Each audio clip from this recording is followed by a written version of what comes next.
People, it's that time of year again where everyone gets ready to find out if one of their players from their team can win an award at this year's Dally M's. And today in this video, I think you'll be watching this a few hours before the Dally M start, I am predicting who will win every single award in this year's Dally M's, every single position, the Rookie of the Year, the Dally M, the captains, coaches, etc. All of that. So let's begin. We're going to start this off with the fullback, and as you can see, I chose Reese Walsh.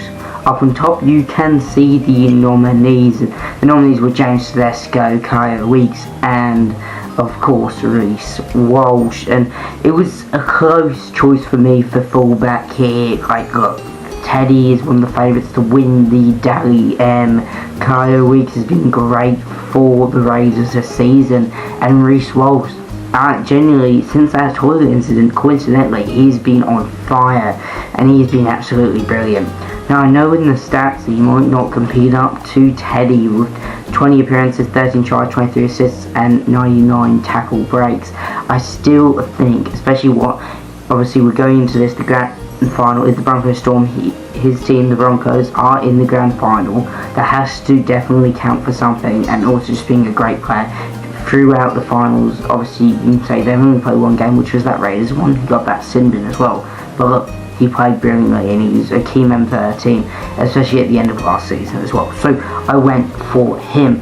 Okay, we go over to the first centre. So there's two centres, and there's a lot of nominees as expected because you fill out two spots. You got Toya there, Katoni Staggs, Crichton, etc. And I've gone with Katoni Staggs as that number one centre. Look, 23 appearances, 12 tries, 6 try assists, and 111 tackle breaks. He is brilliant. Genuinely one of my favourite centres in the entire league, and I've talked about multiple times when I review Broncos games, which has been occasionally for me during the finals. I talk about how he's such a key player, and he keeps showing that. And I feel like, I know I can't always base this off finals performance, but look, it has to come into something into this, and I think that is why I put him. But for all the Bulldogs fans, you'll definitely be happy for my second centre, which I did go with Crichton, 21 appearances, 3 tries, 12 try assists, and 47 tackle breaks. Stats might not look the best if you compare it to Katoni, but look, he is so brilliant. Like, genuinely, you know when he's playing. He's a big miss for the Bulldogs when he's not. Obviously, he got injured in the finals. Everyone was very worried, and yeah, obviously they should have been, because with Crichton now injured, it really can affect the team. And that just shows the level he is, because he is brilliant, and every single nominee is absolutely a brilliant centre. But yeah, I think he definitely deserves it. Okay, we'll go on to the wingers. Once again, there's two. So for the first one, I went with Mark Nwangawisa. At the start of the season, I could barely even say that. I was like, Nwangawisa. Anyway, I think I've kind of got it now. But still, look, 23 appearances, 24 tries. He was the top try assister of this season, and yeah, it makes sense. He was brilliant, obviously coming over from the Wallabies. Unfortunately, he is going back to the Wallabies for the World Cup, so this will, I think his final season, this upcoming will be his final season in Rugby League, I believe, unless he ever comes back, which I doubt. But look, I'll have a quick look at the nominees for the wingers. So you got Paramount Eagles, Zach Lomax, Jacob Kraft, Xavier Coates, obviously Mark Nwangawisa. So obviously there's a lot of great options, but look, you have to put the man who scored the most amount of tries, no matter wherever they finish. Like, and they finished in 8th, so they're still finished in finals, but I still think no matter where you finish, unless you're really down the bottom, if you get the most tries, you should definitely be a part of the squad, get a medal, definitely get that position for the winger.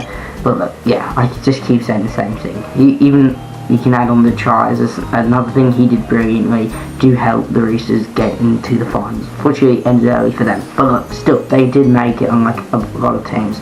We go into the winger too, and you might see, wait a minute, Zach Lomax, you must be kidding me. Yeah, I was really thinking, okay, I should put Jacob Carruth here. It's a very obvious choice, or Coates second best, but I went with Zach Lomax. I do have slight reasons, obviously the main one. I'm definitely going to be biased in this. This is my predictions. I can say whoever I think is going to win. So yeah, did go with Zach Lomax, but look, I think that it's not so bad. I don't really think he's winning it, even though this is the predictions. But look, I want to back my hand around the boys. He did, for all the times I've gone really angry at him, all those mistakes, he's done some really good things for us this season, and he, at times has been incredibly good and really helpful, especially when we didn't have Moses. So I've got to bring that into it. 9 tries, 2 tries, 74 tackle breaks in 19 appearances. So obviously, if I was doing proper series and non-biased anyone, I'd probably put Jacob Carruth. So take that, Bulldogs, if you want. Okay, we go on to the 5'8", and you might be confused why I put Cameron Munster, and it's there you'd be confused. You got Ethan Strange and Matt Burton there as the other 2 nominees, but look, I just know how good Cameron Munster the player is. You could argue that he's not been the better man this season, but look, he makes a difference. 23 appearances, only 2 tries, but 22 try assists and 110 average running meters. Matt Burton, I've not heard too many people say him. I do think he should be considered a lot because he looks absolutely brilliant and terrifying to go against every match. And Ethan Strange for the Raiders, just brilliant. I think he will probably win it, but I have a feeling they might give it to Cameron, especially now they are in the grand final. Okay, we're going to the half-back, and look, I feel like Fogarty and Cleary, yes, they're both very good halfbacks. They are just not good enough this season. And now, I know I'll be talking a lot about how finals performance and placing for teams can mean a lot, but I think this is one of them which I don't think is obviously plays for the Dolphins. And compared to Penrith team, Nathan, who played with Penrith in the finals, and Fogarty played with the best team, one of the minor premiership, the Raiders, which was absolutely shocking, by the way, and you can go on and on about how they were able to do that. But look, even though the Dolphins are not finishing ninth, I think he absolutely deserves to be here. You know, he had 24 appearances, 2 tries, 23 try assists, and an average running meters of 108. He was spectacular. Every single time I watched the Dolphins plays, even when he played against Parramatta, he looked dangerous. Well, against anyone, he looks absolutely dangerous. Like, definitely deserve that. I'm just kind of also saying that because I don't want Nathan Cleary to win anything. Yep, sorry Nathan.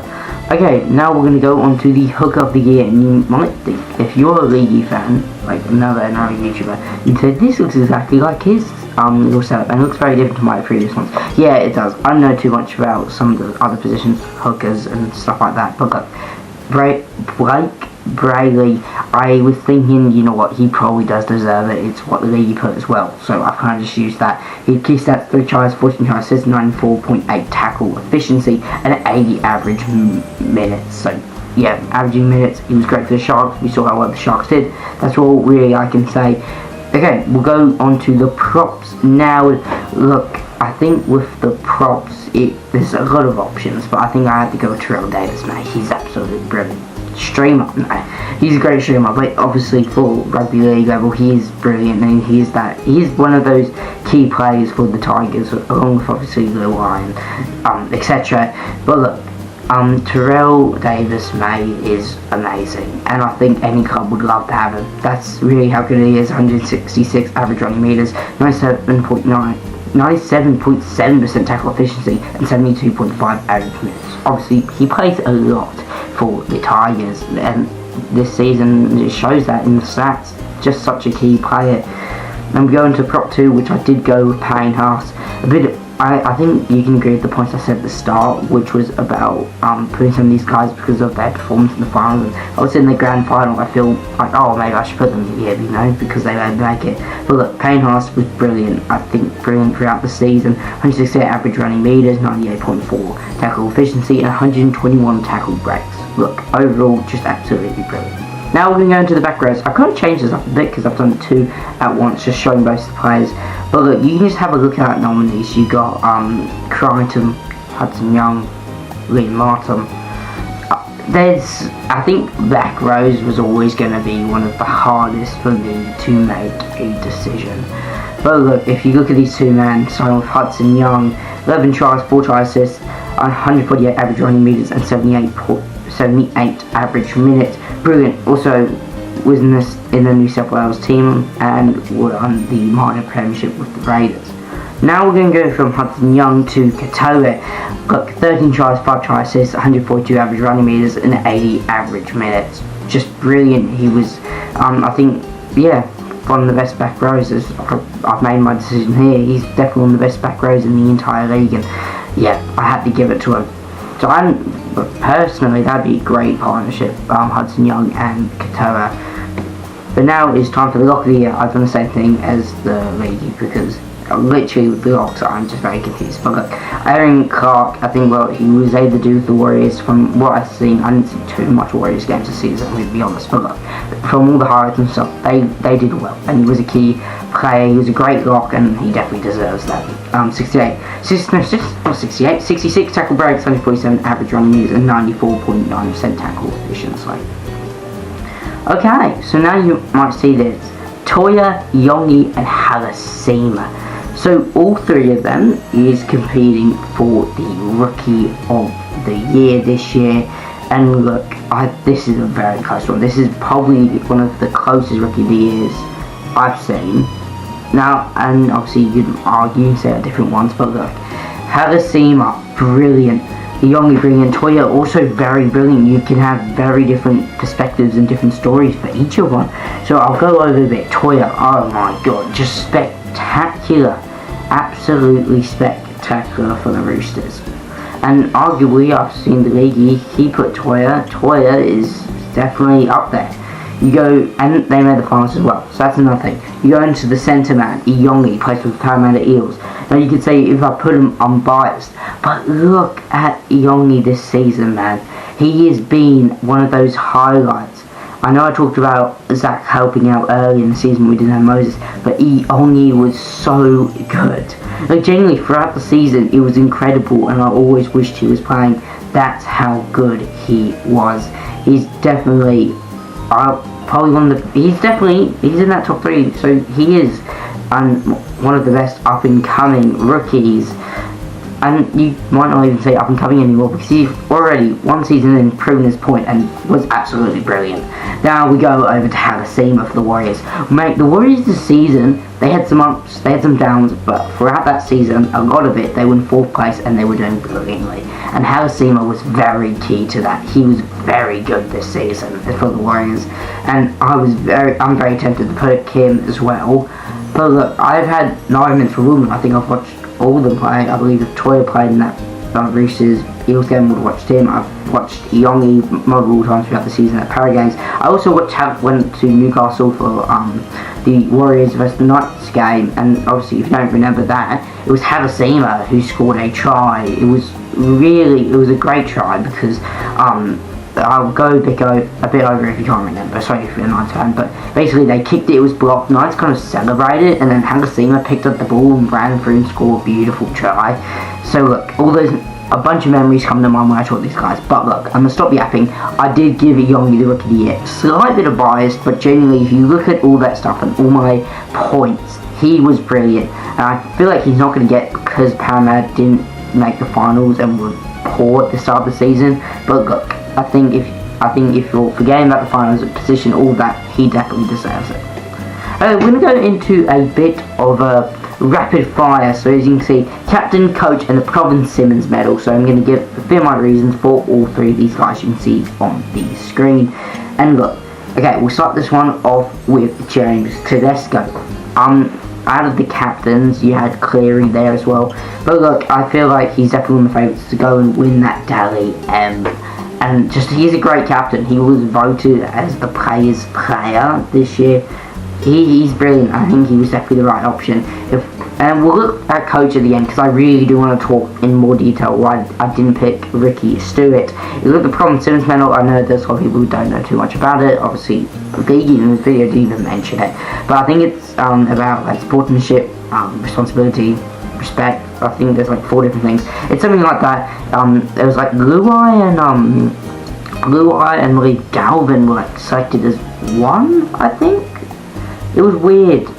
I don't understand it. You had Fogarty and you also had Zach Lomax. I don't know why Zach Lomax got it, but I feel like he'll somehow have a chance to win it. But look, I think with Fogarty, great player.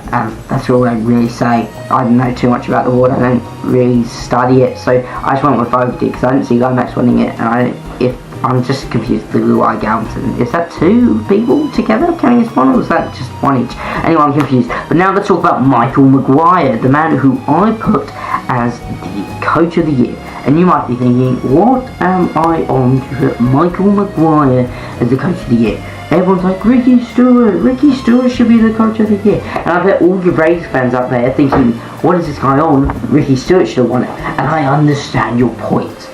And obviously you have the Bulldogs coach there as well, but I'm not going to talk about that because it was always going to be these 2. But why I didn't pick Ricky Stewart? Why did I not go on that Ricky Stewart bandwagon? Look, I know he did brilliant. You got to give him a round of applause because look, he brought a team that some people thought they were going to get the spoon. Most commonly, people thought they were going to be much out of the 8, and they came first and they won the minor premiership.